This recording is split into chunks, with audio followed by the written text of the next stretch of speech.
So, after a break that's been a little bit longer than I would have liked, the backlog is back, and we've spruced things up a little bit.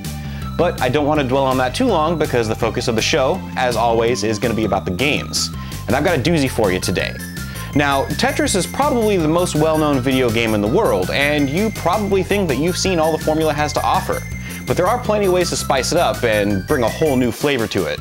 That's why today I want to talk about Tetris Battle Gaiden for the Super Famicom. Tetris Battle Gaiden was developed and published by Bulletproof Software for the Super Famicom on December 24th, 1993. Despite the worldwide popularity of Tetris and Bulletproof's previous games like Hatris, Yoshi's Cookie, and both the NES and Game Boy versions of Tetris being released worldwide, Tetris Battle Gaiden was a Japan-only affair, and that's a shame, because the game is an absolute blast. If you've played Tetris, and I know you have because you're a living human being, you'll know how it works. Rotate the familiar shaped pieces to complete lines, clear them out, and manage your mess to keep the blocks from piling up to the top of the screen. If the battle in the game's title didn't already give it away, Tetris Battle Gaiden puts a competitive spin on the whole thing and adds a ton of depth via a colorful cast of characters, each with their own unique powers that can either aid them in clearing blocks, or make it harder for their opponent to do the same. Occasionally, one of the pieces will have a glowing yellow orb replacing one of the small squares that composes it. If you clear a line that has one of those yellow orbs, it gets added to your bank. The amount you have stashed away will determine which one of your powers gets used, with the vast majority of them able to swing the momentum of the match pretty quickly.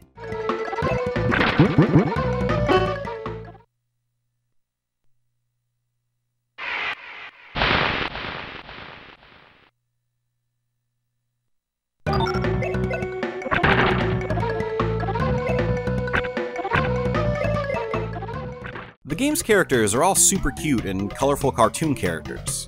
You've got Halloween, Mitterdoon, Shaman, Aladdin, Princess, Bit, Ninja, and Wolfman, and secret characters Dragon and Grand Princess, and they each come with their own stage background and music. It adds a ton of personality and charm to the game, and you'll definitely find a character whose vibe and power sets resonate with you. Some are more powerful than others, with Shaman and Ninja typically being a lot tougher to deal with, but this is just a fun, goofy game, so who cares about balance?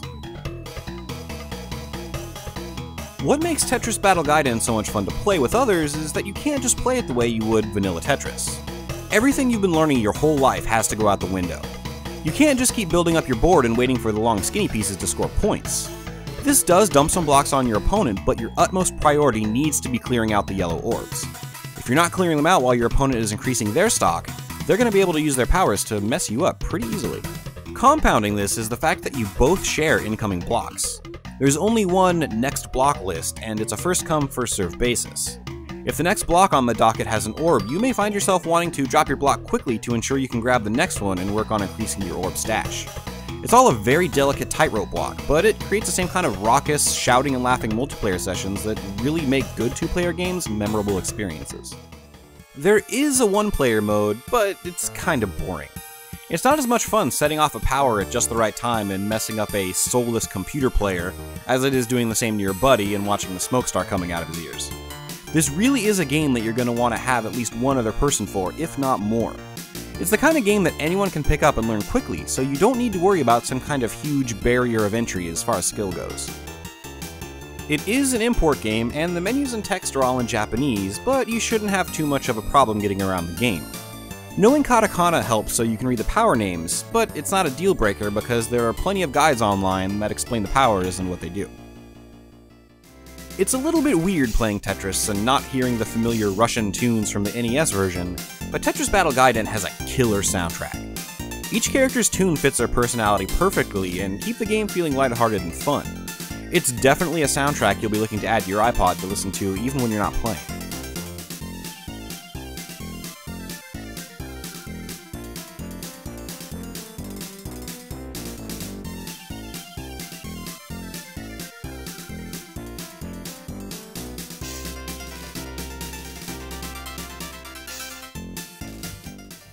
Now, like every game I talk about, Tetris Battle Gaiden isn't going to cost you very much money, with a loose cart running you about $10, with a complete in-box copy going anywhere from $20 to $30. And for the amount of fun that you're going to get out of this game when you have friends over, it's an absolute steal.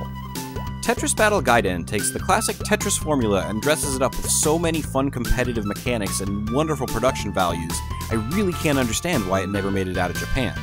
It's so much fun, and it's so well made and so addictive that it can easily join Mario Kart, Smash Bros, and Mario Party in your multiplayer rotation. Do what you can to secure a copy, because if you like playing games with friends, you absolutely should not be without this game.